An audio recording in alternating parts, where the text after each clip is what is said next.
Hi everyone, मेरा नाम है Gurdeep. Welcome to lecture second of chapter electricity. आज की इस वीडियो में हम करने जा रहे हैं very very important topics, that is Ohm's law, Ohm, resistance, series और पैरेलल्स में। और आज के लेक्चर के बाद आपकी जो कंफ्यूजन है ना वो हो जाएगी टोटली जीरो। आपको कोई कंफ्यूजन नहीं रहेगा, रेजिस्टेंस सीरीज क्यों है, पैरेलल क्यों क्यों होता है, वोल्टेज कहाँ डिवाइड होता है, करंट कहाँ डिवाइड होता है। तो चलिए बने रहिए मेरे साथ, मैं सारे डाउट्स आपकी वन बाय वन क्लियर करता हूँ। तो चलिए पहले बात करते हैं ओम्स लॉ के बारे में। ओम्स लॉ क्या कहता है? ओम्स लॉ कहता है कि करंट जो है किसी कंडक्टर से जो करंट फ्लो कर रहा है, ओम्स लॉ क्या कहता है कि किसी कंडक्टर से जो करंट फ्लो कर रहा है वो डायरेक्टली प्रोपोर्शनल है पोटेंशियल डिफरेंस के। मतलब हम यहाँ पे एक वायर ड्रॉ करते हैं, एक वायर बनाते हैं और यहाँ पे दो पॉइंट्स बनाते हैं इसकी, ए और बी। वायर क्या है? कंडक्टर है। ए और बी जो है दो पॉइंट्स हैं जिनके बीच में पोटेंशियल डिफरेंस है, कुछ भी पोटेंशियल डिफरेंस है, राइट? तो पोटेंशियल डिफरेंस जितना ज्यादा होगा करंट उतना ज्यादा फ्लो करेगा। So I is directly proportional to V. I is directly proportional to V. लेकिन फिजिकल कंडीशंस जैसे कि टेम्परेचर वो सेम रहनी चाहिए, कांस्टेंट रहनी चाहिए। So the current flowing through the conductor, जो करंट किसी कंडक्टर से फ्लो कर रहा है वो डायरेक्टली प्रोपोर्शनल है किसके? वी के। So I is equal to, I is directly proportional to V और V upon I is equal to R. तो ये हमारा फॉर्मूला बनता है R is equal to V upon I, यानी रेजिस्टेंस जो होता है वोल्टेज अपॉन करंट होता है। यहाँ पे जो कांस्टेंट आर है उसका मतलब होता है रेजिस्टेंस। और रेजिस्टेंस जो होती है यहाँ किसी एक टेम्परेचर पे बताई गई है, क्योंकि यहाँ पे फिजिकल कंडीशंस कांस्टेंट रहनी जरूरी है। टेम्परेचर घटने बढ़ने पर भी रेजिस्टेंस में फर्क पड़ता है। So what is resistance? Resistance is the property of conductor. पहले तो यहाँ पे करेक्ट करता हूं मैं। Resistance is the property of conductor but it is not intrinsic property. Intrinsic, ये इंट्रिंसिक प्रॉपर्टी नहीं है। ये प्रॉपर्टी डिपेंड करती है कंडक्टर के साइज पे, वो चौड़ा कितना है, वो लंबा कितना है। सो इंट्रिंसिक नहीं है, इंटेंसिव प्रॉपर्टी नहीं है कंडक्टर की। ओके, ये याद रखेंगे। रेजिस्टेंस एक प्रॉपर्टी है कंडक्टर की जो इलेक्ट्रॉन्स के फ्लो को रोकती है। क्या समझेंगे इससे? देखिए, मैंने एक वायर ड्रॉ करी और इस वायर में मैं शो कर देता हूं यहाँ पे एटम्स है। तो जब इलेक्ट्रॉन्स आएंगे, ये इलेक्ट्रॉन्स इन एटम के साथ कोलाइड करेंगे जिसकी वजह से रेजिस्टेंस पैदा होगी। मतलब resistance is barrier to the electrons, यानी रेजिस्टेंस है करंट को रोकने के लिए, इलेक्ट्रॉन्स के फ्लो को रोकने के लिए। तो ओम्स लॉ कहता है R is equal to V upon I, R is equal to V upon आई।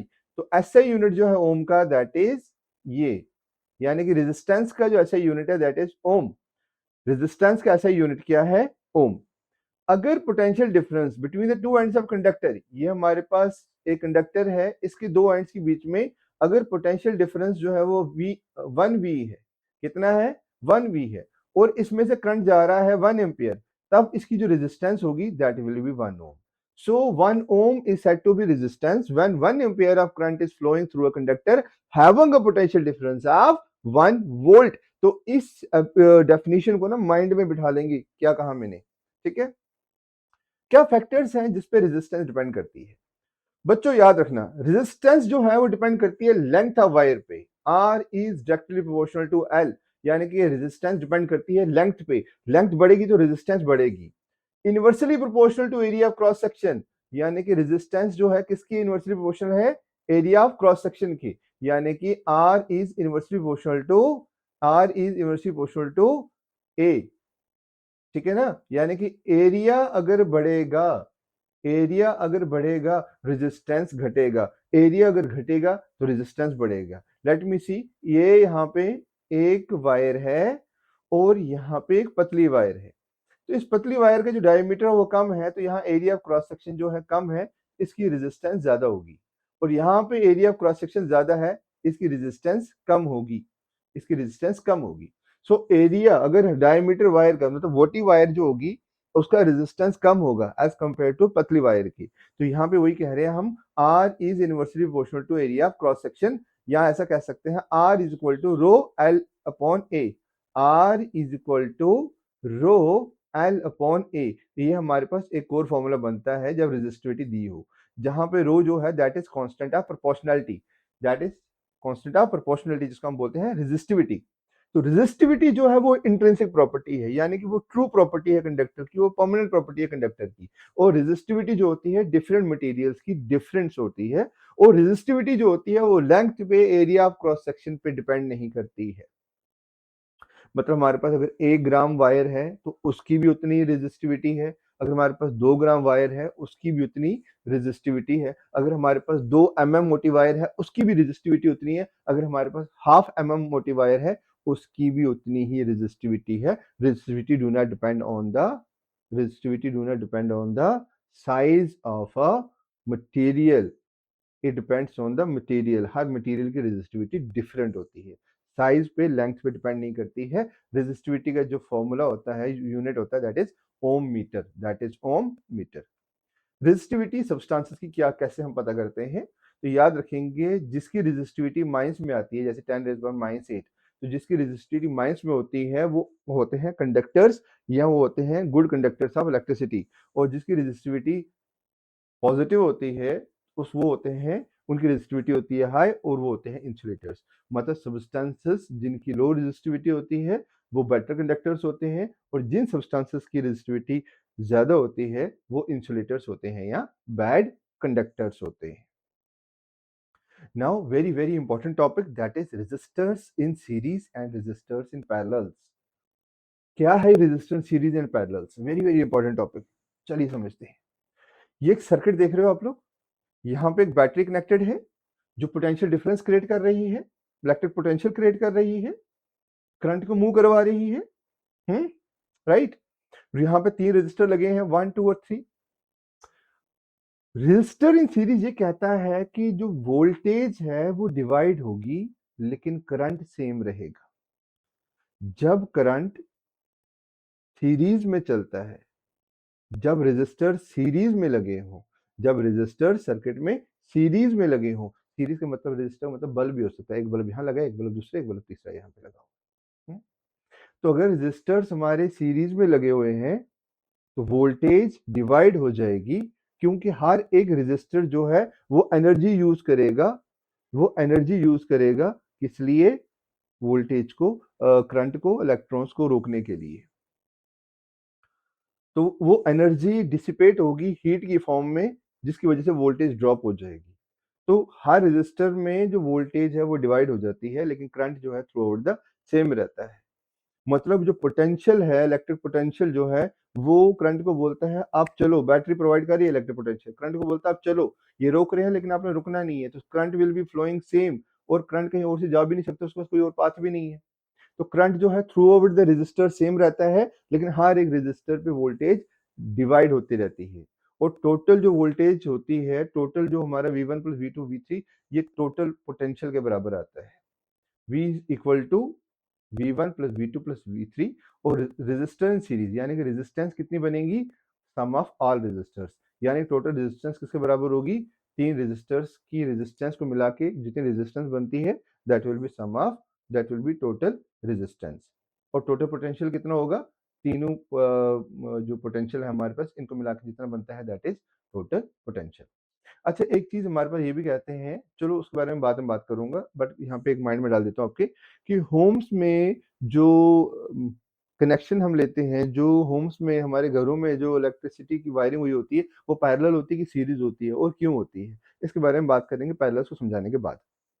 एक चीज यहाँ पे बता दूं, सीरीज जो है, जो रेजिस्टर इन सीरीज है, इसकी एक इंपॉर्टेंस है, इंटेंशनल इंपॉर्टेंस है। क्या इंपॉर्टेंस है कि हमें क्या होता है कि किसी बड़े वोल्टेज सोर्स से जब वोल्टेज ड्रॉ करनी होती है तब हम रेजिस्टर्स को सीरीज में लगाते हैं, क्योंकि वोल्टेज हमें डिवाइड चाहिए होती है। मतलब बड़ा सोर्स ऑफ वोल्टेज है, उसमें से थोड़ी थोड़ी वोल्टेज हमें चाहिए होती है। तो जब हमें ऐसे वोल्टेज चाहिए होती है, इलेक्ट्रॉनिक कंपोनेंट्स को, मतलब इलेक्ट्रॉनिक्स में जब हम यूज करते हैं तब हमें वोल्टेज सीरीज में चाहिए होती है, क्योंकि हमें वोल्टेज को डिवाइड करना होता है, हमें बड़े सोर्स से कम वोल्टेज चाहिए होती है, गॉट अ पॉइंट। लेकिन होम्स में, घरों में सीरीज में नहीं होती है, पैरेलल में होती है। इसके बारे में बात करेंगे क्यों होती है, बाद में बताते हैं आपको, ठीक है। तो अब यहाँ पे आपने क्या देखा, वोल्टेज जो है वो डिवाइड हो जाती है, लेकिन करंट जो है, इसको न्यूमेरिकल्स करेंगे, पहले इसका कॉन्सेप्ट समझो। करंट जो है वो सेम रहता है, क्लियर हो गया। अब आते हैं पैरेलल्स पे। पैरेलल में हम देख रहे हैं यहाँ पे बैटरी लगी हुई है, और जो वायर है वो एक वायर यहाँ से रजिस्टर लगा हुआ है, दूसरी वायर के साथ यहाँ रजिस्टर लगा हुआ है, तीसरी वायर के साथ यहाँ रजिस्टर लगा हुआ है। मतलब रजिस्टर्स जो है वो एक ही पॉइंट के बीच में लगे हुए हैं पैरेलल वे में, राइट। अब यहाँ पे क्या हो रहा है, हमारे पास वोल्टेज सेम रह रही है, वोल्टेज डिवाइड नहीं हो रही है, यहाँ से वोल्टेज आ रही है, यहाँ से वोल्टेज आ रही है, यहाँ से वोल्टेज आ रही है, राइट, समझ गए। तो वोल्टेज डिवाइड नहीं हो रही है, यहाँ पे जो वोल्टेज है, वोल्टेज जो हो रही है वो सेम रह रही है, लेकिन करंट जो है वो डिवाइड हो रहा है। रेजिस्टर इन पैरेलल्स में क्या होता है, करंट डिवाइड हो जाता है, ओके। और इसको हम यूज करते हैं अपने घरों में। और टोटल करंट, अब करंट डिवाइड हो रहा है तो करंट किसके बराबर होगा, I equal to I one plus I two plus I three, जितने भी हमारे रेजिस्टर्स लगे हैं उन सबका करंट मिला के हमारा टोटल करंट बनता है। क्लियर हुआ, ठीक है। अब रेजिस्टर इन पैरेलल्स का क्या मतलब है, रेजिस्टर इन पैरेलल्स को जब हम मेजर करते हैं न्यूमेरिकल में, फॉर्मूला हम यूज करते हैं 1 upon R P equal to 1 upon R one plus 1 upon R two plus 1 upon R three, ठीक है। इसके न्यूमेरिकल को समझेंगे, बट कॉन्सेप्ट समझे अभी आप। हमारे घरों में जो कनेक्शन होता है वायर्स का, जो वायर्स डाली जाती हैं वो डाली जाती है पैरेलल वे में। क्यों डाली जाती है पैरेलल वे में, उसका रीजन ये है कि देखिए मान लीजिए यहाँ पे लगी हुई है वॉशिंग मशीन, ध्यान से सुनना, यहाँ पे लगा हुआ है फ्रिज और यहाँ पे लगा हुआ है टीवी। तीनों किस वोल्टेज पे काम करेंगे, 220 से 230 वोल्टेज की, इतना ही करते हैं इंडिया में अप्लायंसेस, इसी वोल्टेज पे काम करते हैं, राइट, डन। अब वोल्टेज सारे अप्लायंसेस को सेम मिल रही है, डन। लेकिन हर एक जो ये तीनों रजिस्टर मैंने लगाए हैं, क्योंकि रजिस्टर तो आप नॉर्मल सुनते रहते हो, लेकिन मैंने वॉशिंग मशीन को रजिस्टर मान लिया, मैंने फैन को रजिस्टर मान लिया, या फ्रिज को मान लिया, या टीवी को मान लिया। तो वॉशिंग मशीन का अलग रेजिस्टेंस है, फ्रिज का अलग रेजिस्टेंस है, और टीवी का अलग रेजिस्टेंस है। मतलब तीनों अपने अपनी हिसाब से करंट ड्रॉ करेंगे, जितना करंट इनको चाहिए उतना ड्रॉ कर लेंगे, करंट डिवाइड हो गया। तो क्या अप्लायंसेस में कोई प्रॉब्लम आएगी, नहीं। क्या इनको कोई फोर्स कर रहा है करंट इनके ऊपर, नहीं। वोल्टेज सेम रह रही है। अगर वोल्टेज ड्रॉप हो जाएगी, पावर ड्रॉप हो जाएगा, अप्लायंसेस खराब हो जाएंगे। इसी वजह से जब वोल्टेज ज्यादा आ जाती है, कम आ जाती है, अगर हमारे अप्लायंसेस खराब हो जाते हैं, अगर हमारा एमसीबी वगैरह कुछ काम ना कर रहा हो। तो करंट जो है वो क्या रह रहा है, हमारा सेम नहीं रह रहा है, हमारा करंट डिवाइड हो रहा है। मतलब हर एक अप्लायंसेस अपने हिसाब से अब करंट को ड्रॉ कर रही है, लेकिन वोल्टेज सबको सेम मिल रही है। तो बताइए घरों के लिए इंपॉर्टेंट है कि नहीं है। इसी वजह से घरों में जो इलेक्ट्रिसिटी की वायरिंग है वो पैरेलल की जाती है, सो दैट कि हर एक अप्लायंसेस को जो वोल्टेज है वो बराबर मिले। और दूसरा रीजन ये होता है कि हर एक अप्लायंस जो होता है वो करंट को अपने हिसाब से ड्रॉ करता है, जितना करंट जिसको चाहिए वो उतना करंट लेगा। क्लियर। तीसरी चीज, अगर इसमें से एक अप्लायंसेस खराब हो जाता है, बाकी दो अप्लायंसेस चलते रहेंगे। लेकिन अगर हम सीरीज की बात करें, मुझे बताइए, अगर यही अप्लायंसेस खराब हो जाएगा तो करंट यहीं पे ड्रॉप हो जाएगा, करंट यहीं पे रुक जाएगा, ये वाला भी फेल हो जाएगा और ये वाला भी फेल हो जाएगा, क्योंकि सर्किट ही कंप्लीट नहीं होगा। तो सीरीज में अगर एक भी अप्लायंसेस खराब हो जाता है, मान लो अगर 6 बल्ब लगे हैं सीरीज में, एक बल्ब खराब हो जाता है, 6 के 6 बंद हो जाएंगे। लेकिन पैरेलल्स में क्या होगा, इंडिपेंडेंट काम कर रहे हैं, तो अगर एक भी अप्लायंसेस खराब हो जाता है तो बाकी काम करते हैं। देखो हमारे घरों में कभी लाइट खराब हो जाती है एक बल्ब की, क्या दूसरा बल्ब बंद होता है, नहीं होता है, राइट, नहीं होता है। या एक कमरे की लाइट खराब हो जाए, क्या दूसरे कमरे की भी हो जाती है, नहीं होती है। तो एक रूम की लाइट खराब होने पर दूसरा रूम नॉर्मली काम कर रहा होता है, क्योंकि हमारी वायरिंग क्या होती है, पैरेलल में होती है। और पैरेलल में क्यों होती है मैं आपको बता चुका हूँ, राइट। अगर आप लोगों को ये इंपॉर्टेंट लगा हो, जो आप लोगों ने समझा है, आपको समझ आई हो, आपको बात क्लियर हुई हो, तो एक कमेंट जरूर करके जाना, वीडियो को लाइक करना, सब्सक्राइब करना and share with your friends. Thank you so much, have a good day.